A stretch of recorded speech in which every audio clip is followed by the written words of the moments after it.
Essex's promotion hopes in this season's LV County Championship were all but ended, as they could only draw their latest match with Glamorgan in Chelmsford, meaning that Northamptonshire need only a maximum of 5 points at Worcestershire next week to join Lancashire in the top flight next season. James Foster did not declare overnight. He felt his side could still win this crucial match without that, even when they lost Jake Mickleborough in the morning's 7th over, after he had added only 5 runs to his overnight 124. He nicked Michael Hogan to Gareth Rees. That put Essex on 256 for 3, still 66 runs behind their opponents, and the only way that they could now go on to win this game was to play some shots to try to get a big enough lead while leaving themselves enough overs to bowl Glamorgan out a second time. The lead was earned as Ravi Bapara and O.A. Shah treated this like a one-day game, as both produced some stunning cricket shots, with the latter closing in on his first 100 of the summer, having resumed his innings on 59 in the morning. After 80 minutes of play, he did convert that into his third three-figure score for Essex. It had been a splendid knock, using up 147 balls, from which he'd struck 11 fours and 2 sixes, producing many a shot which he can certainly claim as his own. Now he really needed a kick on. That he and Bapara most certainly did.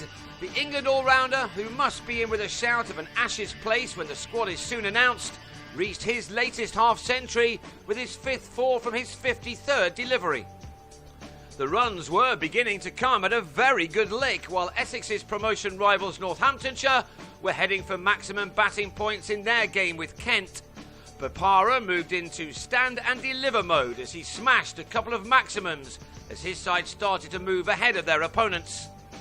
Days of being bowled out for 20 have long since gone, and this was Essex batting at their very best.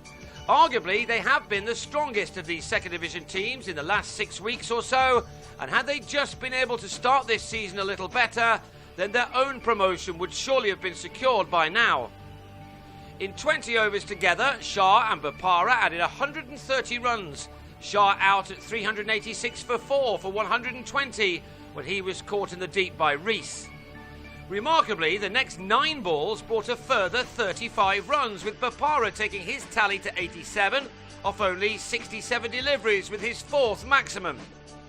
He and Graham Napier were out in a space of 3 balls just before lunch, at which time Foster did declare on 424 for 6, Essex plundering 184 runs in 29 overs in the morning to give them a lead of 102.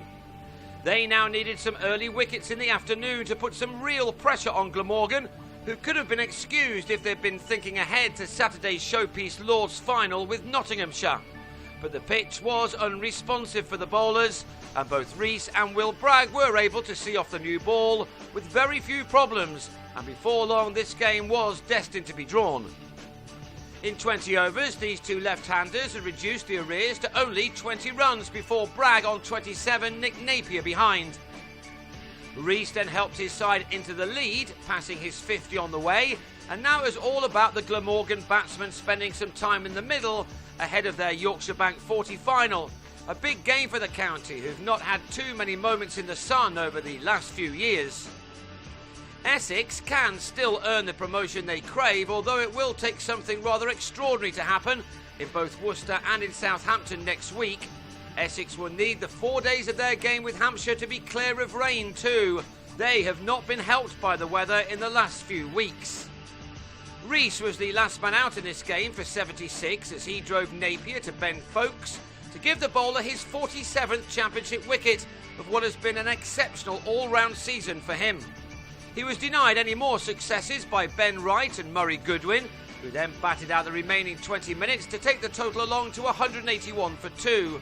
Even without the bad weather in this game, it may have been difficult to force a positive result, given the benign nature of the pitch.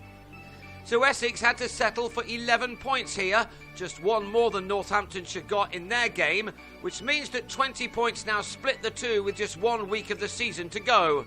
By then, Glamorgan will be hopeful that there is some silverware at the Swalex Stadium.